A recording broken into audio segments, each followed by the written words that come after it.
உங்கள் வீட்டிலங்க நல்ல சக்தி நிறைஞ்சிருக்கணும்னு சொன்னால் உங்கள் வீட்டு பூஜை அறை, அது சின்ன பூஜை அறையாக இருந்தாலும் சரி, பெருசாக இருந்தாலும் சரி, நீங்கள் நடுத்தர குடும்பமாக இருந்தாலும் சரி, பெரிய குடும்பமாக இருந்தாலும் சரிங்க, கிழக்கு பார்த்து ஒரு கண்ணாடி ஒன்று வைங்க.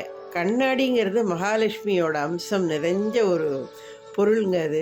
நீங்கள் ஏன் அந்த கண்ணாடி எங்கே வைக்கணும் அப்படின்னு சொன்னீங்கன்னா, தெய்வத்தோட பரிபூர்ண அருள் கிடைக்குங்க. அதுவும் இன்னும் பார்த்தீங்கன்னா, அமாவாசை, பௌர்ணமி இந்த மாதிரி நாளையிலெல்லாம் நம் முன்னோர்கள், குலதெய்வ ஆசிர்வாதம் இதெல்லாம் அந்த கண்ணாடியில் பிரதிபலிக்குங்க.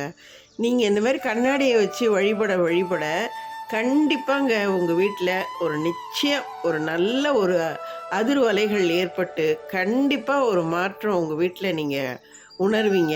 அது நிச்சயங்க. நீங்கள் அதை வச்சு வழிபட்டு பாருங்கள்.